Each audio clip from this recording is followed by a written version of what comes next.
എന്നിട്ട് ഞങ്ങൾ രണ്ടുപേരും കൂടി ലെപ്രസി ഹോസ്പിറ്റൽ മാതിരപ്പക്കത്ത് ക്രിസ്ത്യൻ ഹോസ്പിറ്റൽ എന്ന് പറഞ്ഞ് 100 കൊല്ലത്തിന് മുമ്പ് തുടങ്ങിയതാണ്.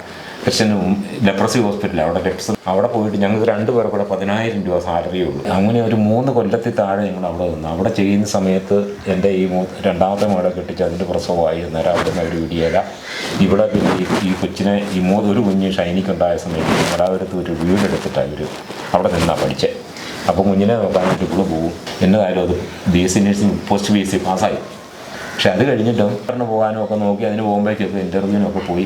ഇവന് ഫാമിലി വിസ, അന്നത്തെ കാലത്തൊക്കെ പറയുന്നത് ഫാമിലി വിസ, കല്യാണം കഴിച്ചാൽ ഭാര്യനെയും കൂടെ കൊണ്ടുപോകാം. പക്ഷെ അത് തട്ടിപ്പായിരുന്നു. അതെല്ലാം ചെയ്തു. പക്ഷേ ഒരു കുഞ്ഞുണ്ടായും മുതൽ എന്നും പ്രശ്നങ്ങളവിടെ. ഞങ്ങൾ ജ്ഞാനായക്കാരായതുകൊണ്ട് മസ്റ്റായിട്ട് ഒരു കാര്യമുണ്ട്, ഈ അടുക്കള കാണുക എന്ന് പറഞ്ഞ പരിപാടി. അപ്പം എൻ്റെ അപ്പനെ 77 മരിച്ചു പോയതാണ്. ഞങ്ങൾ 9 മക്കളായിരുന്നു. അപ്പോൾ അപ്പം മരിച്ചു കഴിഞ്ഞിട്ട് പിന്നെ മൂത്ത പെങ്ങളെ പിന്നെ ഞാൻ കെട്ടിച്ചു കൊണ്ടി വന്നു. അലമാരി കെട്ടിട്ട് പാത്രങ്ങൾ പോകുക, അടുക്കള കാണാൻ പോകുക എന്ന് പറഞ്ഞൊരു പരിപാടിയുണ്ട്. അതെൻ്റെ പെങ്ങൾക്കും ചെയ്തില്ല, എൻ്റെ 3 പെൺമക്കളെ കെട്ടിച്ചവർക്കും ചെയ്തില്ല. പക്ഷേ അതിൻ്റെ പേര് ഇവിടെ അവിടെ ഹരാസ് ചെയ്യുമായിരുന്നു. ഞങ്ങളെ അവിടെ ചെന്നാൽ ഞങ്ങളെയും കളിയാക്കിയിട്ടുണ്ട്. അടുക്കള കാണാൻ വരാഞ്ഞുകൊണ്ട് കട്ടിലില്ലല്ലോ അലമാരിയില്ലോ എന്നും പറഞ്ഞ് ഇവിടെ ഈ ഇറക്കി വിട്ട് കഴിഞ്ഞിട്ട് പിന്നെയും ചെന്നപ്പം കളിയാക്കി. ഈ തുണികൾ പറക്കിയപ്പം പുറകെ നടന്ന് ഈ അപ്പം വരെ മേലാതെ ഇരിക്കുന്ന വീൽ ചെയർ ഇരുന്നുകൊണ്ട് വിളി ചോദിച്ചു. അലമാരി ഒന്നും കൊണ്ടുപോകാനില്ലോ അല്ലേ? ശരിയാണ്, സ്ത്രീധന പീഡനമാണ് നടന്നത്. പെണ്ണിന്റെ വീട്ടിൽ നിന്ന് കൊണ്ടുവരാനുള്ളത് എന്താ കൊണ്ടുവരാത്തതാണല്ലോ ചോദ്യം. എൻ്റെ 2 ആൺപിള്ളേർ കിട്ടിയപ്പോഴും ഞാൻ പറഞ്ഞു എൻ്റെ പെമ്മക്കൊന്നും ഞാൻ കൊടുത്തിട്ടില്ല, അതുകൊണ്ട് നിങ്ങളും അലമാരി കെട്ടിട്ട് മാത്രമൊന്നും ഇങ്ങോട്ട് പോരണ്ട. അപ്പോൾ ഞങ്ങൾ അവിടെ ചെന്നാലേ ഇപ്പം നോബി ഉള്ളപ്പോഴാണ് ചെല്ലുന്നത്. അവൻ്റെ കാര്യങ്ങൾ അവൻ സ്കൂട്ടർ എടുത്തോ കാറെടുത്തോ പോകുന്നു, കൂട്ടുകാരുടെ ഇടിക്ക് പോകുന്നു, അല്ലെങ്കിൽ വൈകുന്നേരം കണ്ടു കുടിക്കുക, അങ്ങനെ അവൻ്റെ കാര്യങ്ങൾ പോയിട്ട് അവനങ്ങ് പോകും. അപ്പം അവൾക്കും അവളെ സംബന്ധിച്ച് അവിടെ ഞാൻ പറഞ്ഞില്ലേ, ഇപ്പോൾ ഈ കൊച്ചി 2015 ഓപ്പൺ ഹാർട്ട് സർജറി ചെയ്താൽ 5 കീമോ 25 റേഡിയേഷനും എല്ലാം ചെയ്തു. ഇപ്പോൾ ഫോളോ അപ്പ് ചെയ്തുകൊണ്ടിരിക്കുക. പിന്നെ എൻ്റെ അനിയൻ്റെ കല്യാണം വന്നു, എൻ്റെ ഇളയത്തങ്ങളുടെ കല്യാണം വന്നു. ഈ ഉള്ള പിള്ളേരെയൊക്കെ ഈ ഫംഗ്ഷനൊക്കെ ഒന്ന് കൂടാൻ വരണമെങ്കിൽ ഇവരുടെ എത്ര പേരുടെ അപ്പൻ്റെ അമ്മയുടെ അനുവാദം ഭർത്താവിൻ്റെ അനുവാദം എല്ലാം കൂടെ കിട്ടിയാലേ ഇവിടെ നിന്ന് പോരാനൊക്കെ. അപ്പോൾ വരുന്ന സമയത്ത് പിന്നെ ഇവിടെ നിന്നൊക്കെ 1, 2, 4 ഒക്കെ അടിച്ചു കഴിഞ്ഞാൽ പിന്നെ എൻ്റെ ഇളയ മകൻ്റെ കല്യാണം പോകുന്ന സമയത്ത് ഇവിടെ വെച്ച് ഇവിടെ തല്ലാൻ ഈ മുറിക്കാത്ത കയറി ഇവിടെ വെച്ച് തന്നെ തല്ലാൻ തുടങ്ങിയിട്ട് പിന്നെ എൻ്റെ മക്കളും ഞാനും ഇവിടെ കൂടി ഇത് ചെയ്തിട്ട് പിന്നെ ഇവനെ ബലമായിട്ട് പിടിച്ചുകൊണ്ട് എന്ത് കാരണം കൊണ്ട് എന്തെങ്കിലും കാരണമൊന്നുമില്ല. അത് എന്നായിരുന്നല്ലേ താരി ഈ മന്ത്രകോടിയെന്ന് 7 നൂലായിട്ട് വലിച്ചെടുത്തിട്ട് താരി കിട്ടുന്ന കടലിരുന്ന് പിടിച്ചോണ്ട് നല്ല പൂസാണ് നിൽക്കാൻ പറ്റാത്തുള്ള രീതിയിൽ. അപ്പൊ അവളിങ്ങനെ ഞാനുണ്ട്, മറ്റേ അനിയത്തിമാരൊക്കെ ഉണ്ടല്ലോ. അപ്പൊ അങ്ങനെ ഇവള് ആ സാരിയിൽ നിന്ന് നൂലെടുത്ത് ഇങ്ങനെ പിരിച്ചോണ്ട് ഇങ്ങനെ പിരിച്ച നൂല് കോർക്കണല്ലോ. എന്താണ് എന്തോ ചോദിച്ചു. അപ്പൊ അങ്ങനെ അവനത്തലങ്ങ് തുടങ്ങി. അന്ന് തീറ്റ എഴുതേറി അങ്ങനെ ആണുങ്ങളൊക്കെ ഇവിടെ ഉണ്ടായിരുന്നു.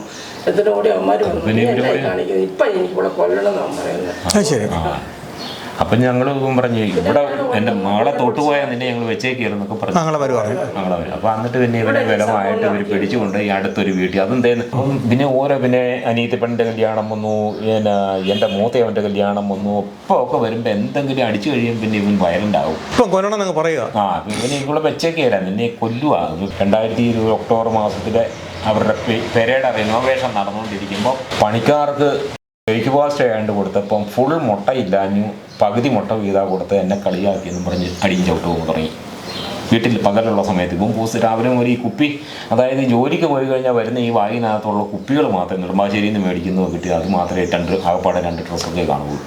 തിരിച്ചു പോകുമ്പോഴും വല്ല ഇറച്ചി കൊടുത്തി പിന്നെ ഈ ഇതേ ഉള്ളൂ, അങ്ങനെ വേറെ ഒന്നും. അപ്പോൾ ഇതൊക്കെ വരുമ്പോൾ അങ്ങ് തീർന്നു പോയാൽ ഇവൻ പുറത്തിറങ്ങും. വൈകുന്നേരം എല്ലാം കഴിഞ്ഞിട്ട് ചുങ്കം പള്ളിക്ക് പോകും. അവിടെ ഒരു കമ്പനി ഉണ്ട്, അതൊരു 11:30 മണി, ചിലപ്പം വൈകിട്ട് വന്നാൽ ഈ വിജുകളെങ്കിലും ഒക്കെ അതിനകത്ത് പെട്ട കമ്പനി ഒരു ആൾക്കാരുണ്ട് അവിടെ. പിന്നെ ഇപ്പോൾ കുറേ വർഷമായിട്ടാണ് ഈ അനൂപ് എന്ന് പറഞ്ഞവൻ വന്നുകൂടി. മനസാക്ഷി സൂക്ഷിപ്പുകാരനാണ് എന്ന് പറഞ്ഞിട്ടുണ്ടത് തുടങ്ങി. അന്ന് മുതൽ അതായത് ഒരു കുഞ്ഞൊക്കെ ഉണ്ടായി കഴിഞ്ഞ മുതൽ എന്നും പ്രശ്നങ്ങളാണ്. ഇപ്പം ഒരു 11:30 ഞങ്ങൾ പിന്നെ ഇവിടെ ഒരു വേലക്കാരത്തിയായിട്ട് മാത്രമേ അവർ അക്സെപ്റ്റ് ചെയ്തിട്ടുള്ളൂ. ഞങ്ങളുടെ സ്വന്തത്തിൽപ്പെട്ടതോ അല്ലാത്ത അവരുടെ സ്വന്തത്തിലുള്ള ആൾക്കാരൊക്കെ ആ വീട് വഴി ചെന്നപ്പം ഇവിടെ ആഹാരമൊക്കെ കൊണ്ട് അടുക്കളയിൽ നിന്ന് വേലക്കാരത്തിയാണ്. ഇവർക്ക് അവിടെ ആണുങ്ങളുടെ ഇരിക്കലോ ഫ്രണ്ടി വന്ന് വർത്താനം പറയാനോ ഒന്നുമുള്ള ഇതൊന്നുമില്ല.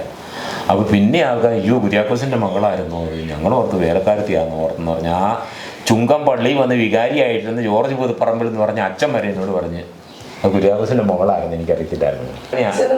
അതെ, ഇപ്പം ഇളയ ആങ്ങളയുടെ അമ്മായിപ്പൻ്റെ അനിയനാണ്. ഇവരുടെ ആ പറമ്പിലൊക്കെ പോയി ഇവിടെ ഈ കൃഷിപ്പണിക്ക് എല്ലാ കാര്യത്തിലും ഭയങ്കര ആക്റ്റീവാണ്, ആത്മാർത്ഥതയോടുകൂടിയുള്ള കാര്യങ്ങളായിരുന്നു. അപ്പോൾ ഈ 50 കിലോയുടെ പൊക്കത്തിൽ എങ്ങാണ്ട് ചീനിക്കിഴങ്ങ് അപ്പുറത്ത് നിങ്ങളവിടെ പോയെങ്കിൽ അവിടെ ഒരു ഇതൊക്കെ ഉണ്ടല്ലോ ഇപ്പോൾ ഉള്ള ഒരു മീൻകുളമൊക്കെ അത് കഴിഞ്ഞിട്ട് മല പോലെ കിടക്കും. അതിൻ്റെ പൊക്കത്തിൽ എങ്ങാണ്ട് ചീനിപ്പടകൾ കൃഷി ചെയ്തിട്ട് 50 കിലോയുടെ പൊക്കത്തിൽ അമ്മായിമ്മയും കൂടെ കൂടി ഇവൻ്റെ ഇവിടെ തലയെ പിടിച്ച് വെച്ചിട്ട് ഇത് ഈ പാവം ഇറക്കായിരുന്നു വന്നപ്പോൾ കാല് സ്ലിപ്പായിട്ട് ചാക്കും അടക്കം വീണുപോയി. ഈ ഇവിടെ പ്രശ്നമായി. പിന്നെ ഇവരൊന്നും നോക്കുന്നില്ല. ഞാനിവിടെ മെഡിക്കൽ കോളേജിലെ ന്യൂറോയുടെ ഡോക്ടറെ 2 ട്രിപ്പ് പോയി കണ്ടിട്ട് ഈ താഴത്തെ മുറി പതയടിച്ച കട്ടിലെ വെയിറ്റ് ഇട്ട് കിടത്തി 2 ആഴ്ച കിടത്തി അതിന് കുറവാക്കി കൊണ്ട് ആദ്യം. ഇത് അതും വെച്ചുകൊണ്ട് കാരണന്മാരെ നോക്കണം, വീട്ടിലെ കാര്യം നോക്കണം, പറമ്പിലെ കാര്യം നോക്കണം, കൊച്ചുങ്ങൾക്ക് ആകാരം, കൊച്ചിനെ സ്കൂളിൽ വിടണം, ട്യൂഷൻ പറഞ്ഞു കൊടുക്കണം, അങ്ങനെ പല കാര്യങ്ങളാണ്. എല്ലാവരും കിട്ടിക്കഴിഞ്ഞാൽ ഞങ്ങളെ എല്ലാം ഒന്നും അറിയിക്കുകയല്ല. അയൽപ്പത്തുള്ളവർ പോലും ചോദിച്ചാൽ പറയും പല്ലുവേദനയാണ്. അടി കിട്ടിയതിൻ്റെ നീരായിരിക്കും, പല്ലുവേദനയായിരുന്നു എന്ന് പറയും. അപ്പോൾ അവിടെ ആയിരുന്നപ്പോൾ ഈ പള്ളിയിൽ പോക്കും കാര്യങ്ങളും എല്ലാം ഉണ്ട്. അതായത് ഒരു കോഴി ചത്താൽ, ആ വീട്ടിലൊരു കോഴി ചത്താൽ തള്ള ഇവിടെ വെറ്റിനറി ഡോക്ടറെ എടുത്ത് കൊടുത്തുവിടും. അതിനെ പോയി പരിശോധിക്കണം, എങ്ങനെ കോഴി ചത്തൊന്നാൽ അതിൻ്റെ കൊടുത്തുവിടും. അതിന് പോകാതിരിക്കാൻ പറ്റിയല്ലോ. അതും പറഞ്ഞില്ലേ 4-5 മഴക്കര വെട്ടിക്കൊണ്ട് പോകുമെന്ന് പറഞ്ഞ് നാട്ടുകാർ പറഞ്ഞതുപോലെ അതെല്ലാ കാര്യം ചെയ്യും. അപ്പോൾ ഇവക്ക് പിന്നെ ഇവിടെ ഉണ്ടാക്കി എല്ലാവർക്കും ഇങ്ങനെ ഉണ്ടാക്കുക. അച്ഛൻ്റെ കൂട്ടുകാർ വരും, ഇവൻ്റെ കൂട്ടുകാർ വരും, കന്യാസ്ത്രീമാരുടെ കൂട്ടുകാർ വരും. ഇതിൻ്റെ എല്ലാം അനിയനല്ല ചേട്ടനാണ്. ഈ ആൾക്കാരെല്ലാം വരുന്ന സമയം ഇരുന്ന് എല്ലായ്മ മുഴുവൻ ഇവിടെ ചെയ്യണം. ഒരു പെങ്ങളെന്ന് പറയുന്ന മാറി നിൽക്കുന്നതും പെങ്ങളുടെ 4 മക്കളും കൂടെ ഈ ഖത്തറിലുള്ളവർ അവധിക്ക് വരുമോ അവിടെ നിൽക്കുകയോ ചെയ്യുമ്പം ഈ അമ്മയായിട്ട് ആ സിറ്റ് ഔട്ടിലോ എവിടെയായാലും ഇരുന്ന് ഫോണും അവരുടെ ലോകചരിത്രം പറഞ്ഞിരിക്കുന്നതല്ലാതെ തിന്നുന്നവർ പാത്രം പോലും കഴിയുകയില്ല. ഇതെല്ലാം ഉണ്ടാക്കി അവർക്ക് അതിൻ്റെ കൊടുക്കണം. ഈ അമ്മയാണെങ്കിൽ പോലും ഒരു പാത്രം പോലും കഴിയുകയില്ല. ഉണ്ടാക്കി വെക്കുന്നിടത്ത് കഴിച്ചിട്ട് പുള്ളിക്കാരത്തേക്ക് എന്നും മേരാഴിക്കാരത്തിയാണ്. എന്തെങ്കിലും ഉണ്ടെങ്കിൽ ആശുപത്രി പോകണം, അതിനാൾ ആശുപത്രി കൊണ്ടുപോകണം. അപ്പോൾ എല്ലാ കാര്യത്തിനും അമ്മായിമ്മയെ ആശുപത്രി കൊണ്ടുപോകാനോ അപ്പനെ ആശുപത്രി കൊണ്ടുപോകാനോ പിള്ളേരുടെ ഏത് കാര്യത്തിനും ഇവിടെ ആക്റ്റീവാണ്. ഇങ്ങോട്ടൊന്നും വിടാനും വരാനുമുള്ള സൗകര്യമില്ല. വല്ല കാലത്ത് എന്തെങ്കിലും ഒരു വരുന്ന മാതിരി വാടക പിന്നെ കൂലി കൊടുക്കാത്തൊരു കൂലിക്കാരത്തി. അപ്പം നമ്മളന്ന് രാത്രിയിലൊക്കെ വിളിക്കും. നമ്മൾ ചിലപ്പം ഇവിടെ വിളിച്ചില്ലല്ലോ എന്നോട് തിരിക്കുമ്പോൾ അങ്ങോട്ട് വിളിക്കും. ഇന്നിപ്പം ഇനി വന്ന് കിടന്നേ ഉള്ളൂ മമ്മി, ആകപ്പാടെ ഇന്നും അങ്ങനെയായിരുന്നു, അമ്മ ഇങ്ങനെ പറഞ്ഞു, നോബി വിളിച്ചപ്പോൾ ഇങ്ങനെ പറഞ്ഞു. അപ്പം ഈ തള്ളയുടെ പരിപാടി എന്നാണ്, ഇവൻ 2 മാസം ജോലി ചെയ്യുന്ന സമയത്ത് ആ 2 മാസം കൊണ്ട് ഇവിടെ വരുന്ന അന്നെന്നുള്ള കാര്യങ്ങളെല്ലാം ഫോണിൽ കൂടെ 2 ദിവസം കൂടുമ്പോൾ ഇങ്ങനെ അറിയിച്ചുകൊണ്ടിരിക്കും. ഈ 1 മാസം ഇവനിവിടെ നിൽക്കുമ്പോൾ ഇവിടെ വന്നാൽ ഈ കൊണ്ടുവരുന്ന കാശെല്ലാം കൂടെ തീർക്കാനുള്ള പദ്ധതിയെല്ലാം തള്ള തയ്യാറാക്കി വെക്കും. ഇവൻ എത്ര രൂപ ശമ്പളം ഉണ്ടെന്ന്, ഇവൻ്റെ അക്കൗണ്ടിൽ എത്ര ബാലൻസ് ഉണ്ടെന്ന്, ഇവൻ്റെ അക്കൗണ്ട് നമ്പറോ ഇതൊന്നും സ്വന്തം ഭാര്യയ്ക്ക് അറിയത്തില്ല. ഇങ്ങോട്ട് കൊണ്ടുവരുന്ന സമയത്ത് ഞങ്ങൾ അവിടെ പൈസ ഒന്നും ഇല്ലല്ലോ. മേരിലാൻഡ് എന്ന് പറഞ്ഞ കലൂര് ഒരു സ്കൂളുണ്ട്, അവിടെയായിരുന്നു നിങ്ങൾ ആ ലാസ്റ്റ് വർഷം അവിടെ പഠിച്ചത്. അവിടുന്ന് പിന്നെ ഞാൻ ഇങ്ങോട്ട് കൊണ്ടുവന്ന് ഇവിടെ CBSE കൊണ്ടുപോയി. ഇവിടെ എന്ന് പറയുമ്പോൾ ഇതുണ്ടായി കഴിഞ്ഞ് പല പ്രാവശ്യം പോരെന്ന് പറഞ്ഞ് ഇപ്പോൾ എന്നോട് താല്പര്യമില്ല, വേണ്ട സാരിയില്ല ഓപ്പാ സാരിയില്ല. അപ്പോൾ പിന്നെ ഞാനും പല പ്രാവശ്യം വിളിച്ചതല്ലേ. അപ്പം ഞാൻ നമ്മളങ്ങോട്ട് വിളിക്കുമ്പോൾ അവൾ വേണ്ടെന്ന് പറയും. ഈ സമയത്ത് പോലും ഇത് സംഭവം നടന്ന് ഇവിടെ നിന്ന് ഇറക്കി വിട്ടിട്ട് പോലും ഇവിടെ ഫോണൊക്കെ അവിടെ വീട്ടിലാണ്. ഒരു മൂത്ത കൊച്ച് അവിടെ ഇരിക്കുന്ന ഇളയ കൊച്ചുകളും കൂടി അനിയൻ്റെ വീട്ടിൽ പോയിരുന്നത്. അപ്പോഴും ഫോണില്ലാഞ്ഞിട്ട് ഇവിടെ വന്ന് ഈ ആൾക്കാർ 8:30 മണി രാത്രിക്ക് ഇത് പറയുകയും അത് 2024 ജൂൺ മാസം 9-ാം തീയതിയാണ്, വൈകുന്നേരം 6:31 രാവിലെ മോര് കിട്ടാടി ഈഞ്ച കുട്ടയെ കൂടി പ്രശ്നം ഈ കൂട്ടുകാരും കൂടി ആ വീട്ടിനകത്തെ പരിപാടി എല്ലാം കൂടെ കഴിഞ്ഞിട്ടാണ് ഇവനെന്ന് പോകേണ്ടവനാണ്. ആ പൂസും പുറത്ത് എനിക്ക് വിളിച്ചിട്ട് പറയുന്നത്, എനിക്ക് നിങ്ങളുടെ മകളെ ഞാൻ അങ്ങോട്ട് ഇവിടെ നിന്ന് ഇറക്കി വിട്ടു, എനിക്ക് ആ കൂത്തിച്ചിന് എനിക്ക് വേണ്ട. അപ്പം ഞാൻ ചോദിച്ചു, നീ എന്നാ പൂസാണ്, തമാശ പറയുകയാണ്. തമാശല്ല, അവളൊന്ന് വരാൻ നേരമായാലും വന്നില്ലെന്ന് ചോദിച്ചു. വന്നില്ലെങ്കിൽ മലങ്കര ഡാമിൽ തപ്പേണ്ടി വരുമെന്ന്. കാരണം ഇവനെ ഇറക്കി വിട്ടിരിക്കുക, അവൾ ഇങ്ങോട്ടും പോരുന്നില്ല. ഒന്നെങ്കിൽ അവിടെ പോയി സൂസൈഡ് ചെയ്യും, ഇല്ലേ ഇവൻ വീണ്ടും ഇവർ തമ്മിൽ കാണുവാണെങ്കിൽ ഇവൻ അവിടെ കിടന്ന് വയലൻ്റ് ഓരോ മുറിയിൽ ഇവനുമായിട്ട് പ്രശ്നം ഉണ്ടാകാതിരിക്കും. ഈ അനിയനെ ഈ കൊച്ച് പിന്നെ അവിടെ വീട്ടിലുള്ളവർ ഇവിടെ പെരയ്ക്കകത്ത് കയറി കഥ അടച്ചിട്ട് അത് തല്ലിപ്പൊളിച്ചെന്നാണ് പറഞ്ഞത്.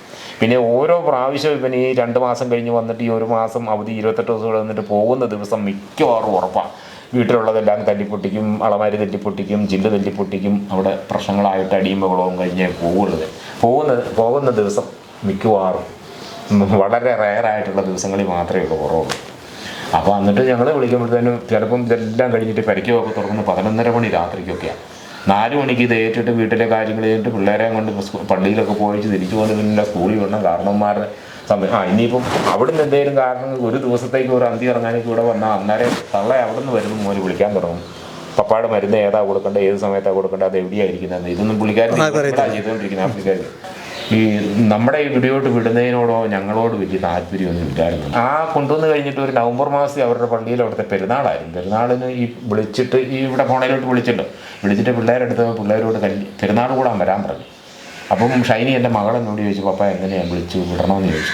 ഞാൻ പറഞ്ഞു, അവരുടെ അപ്പനും അമ്മയൊക്കെ അവിടെ ഇരിക്കുന്നുണ്ട്, അവരുടെ പള്ളിയിലെ പെരുന്നാളുകളേ, നമ്മളിപ്പം ബന്ധം പിരിഞ്ഞിട്ടൊന്നും ഇല്ലല്ലോ, വിട്ടേക്കാൻ പറഞ്ഞു.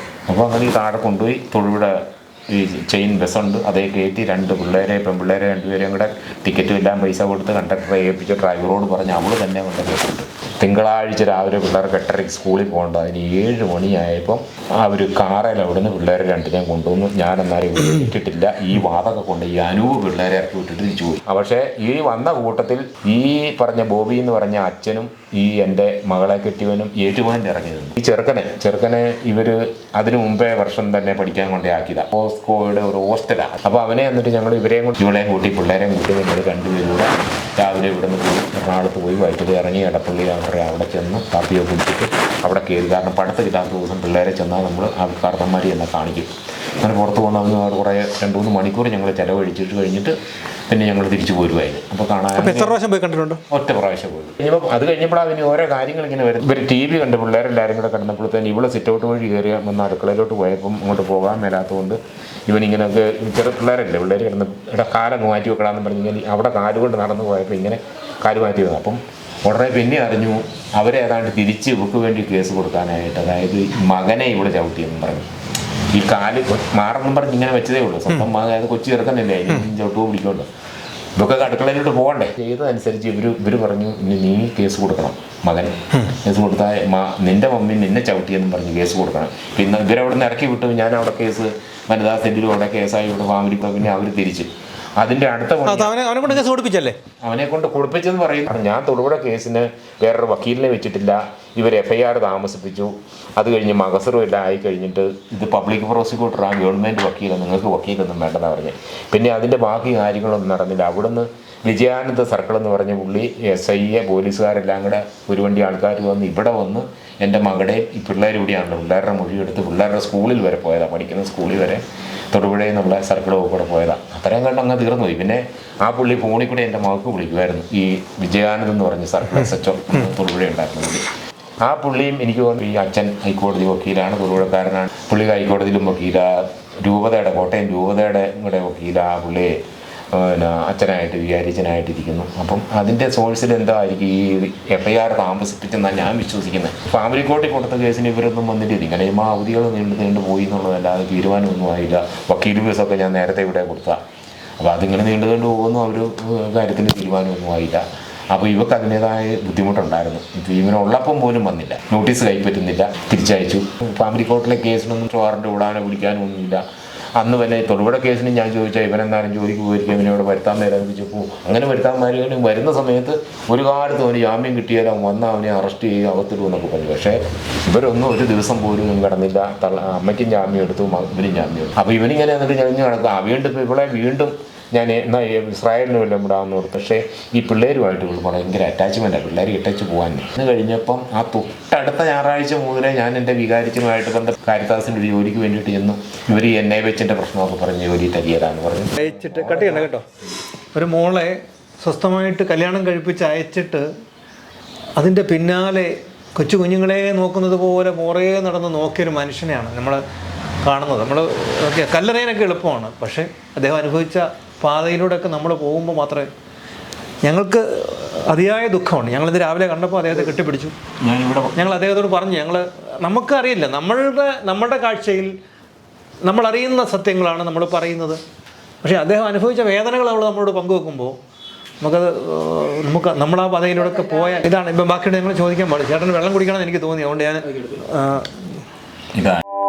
കൂടുതൽ വാർത്തകളും വിശേഷങ്ങളും നിങ്ങൾക്ക് ലഭിക്കാൻ കേരളീയം ന്യൂസ് സബ്സ്ക്രൈബ് ചെയ്യുക. കൂടെ ബെൽ ബട്ടണും അമർത്തുക.